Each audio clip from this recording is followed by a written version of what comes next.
సంవత్సరాల తరబడి ఎన్ని మందులు వాడినా మీ మోకాల నొప్పులు తగ్గట్లేదా? ప్రాణ పెయిన్ క్లినిక్ లో అత్యాధునిక చికిత్స. తెలంగాణ కమలంలో అంతర్గత విభేదాలు భగ్గుమంటున్నాయి. పార్టీ నేతలు ఒకరిపై ఒకరు అంతర్గతంగా రగిలిపోతున్నారు. పట్టుమని 10 మంది ఎమ్మెల్యేలు లేని పార్టీలో కుమ్మలాటలు కలవరపెడుతున్నాయి. స్వయంగా రాష్ట్ర అధ్యక్షుడు నిర్వహించిన సమావేశాలకు సైతం ఎమ్మెల్యేలు డుమ్మా కొట్టడమే ఇందుకు నిదర్శనంగా తెలుస్తోంది. వాటితో అయ్యేది లేదు పొయ్యేది లేదు అంటూ లైట్ తీసుకున్నారా లేదా ఇంకేమైనా కారణమో తెలియదు కానీ తెలంగాణ కమలంలో లుకలుకలంటూ గుసగుసలు వినిపిస్తున్నాయి.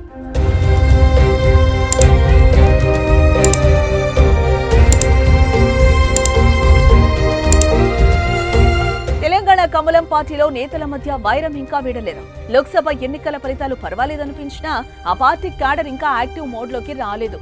ఏదో నామకే వాస్తగానే పార్టీ కార్యక్రమాలు జరుగుతున్నాయట. అగ్రనాయకత్వం ఎంత ఫాలో అప్ చేసినా వెంట పడుతున్నా క్షేత్రస్థాయిలో మాత్రం పెద్దగా ఉలుకు పలుకు ఉండడం లేదంటున్నారు. ఏదైనా కార్యక్రమానికి పిలుపునిస్తే చేద్దాంలే అంటున్నారట. అదే పార్టీ మీటింగ్ అంటే ఇంకా వెనకడుగు వేస్తున్నట్టుగా తెలిసింది. ఆ మీటింగ్లతో అయ్యేది లేదు పొయ్యేది లేదంటూ పెదవి విరుస్తున్నట్టుగా తెలిసింది. తాజాగా బీజేపీ స్టేట్ ఆఫీస్ లో పార్టీ అధ్యక్షుడు కిషన్ రెడ్డి అధ్యక్షతన నిర్వహించిన సమావేశానికి నిజామాబాద్ ఎమ్మెల్యే ధన్పాల్ సూర్యనారాయణ గుప్తా మినహా ఎవరూ హాజరు కాకపోవడం ఇందుకు అర్థం పడుతోంది. వ్యయ ప్రయాసల కోర్చి మీటింగ్ కు వెళ్లినా అక్కడ ఒరిగేది ఏం లేదు, అయ్యేది పొయ్యేది లేదు. అలాంటి కార్యక్రమం కోసం అనవసరంగా ఆయాసపడటం దేనికన్నా అభిప్రాయం పార్టీ ఎమ్మెల్యేల్లో ఉందంట. పెద్దగా నిర్ణయాలు తీసుకునేది ఉండదని, సరైన గౌరవం కూడా దక్కనప్పుడు వెళ్లడం ఎందుకులే అనుకునే వాళ్లు డుమ్మా కొట్టారన్న చర్చ జరుగుతోంది. ఏదేమైనా పార్టీ అధ్యక్షుడు పెట్టిన మీటింగ్ కు తప్పక హాజరు కావాల్సిందే. ఉన్నదే 8 మంది ఎమ్మెల్యేలు, వారిలో ఒక్కరు మినహా అందరూ డుమ్మా కొట్టడం దేనికి సంకేతమని ప్రశ్నలు వినిపిస్తున్నాయి. రాష్ట్రంలో సరైన పట్టు కోసం ప్రయత్నించాల్సిన పరిస్థితిలో ఉన్న బీజేపీ పార్టీ ఇలా ఎవరికి వారే యమునా తీరే అన్నట్లుగా వ్యవహరిస్తే పార్టీకి నష్టం కలుగుతుందనేది టాక్.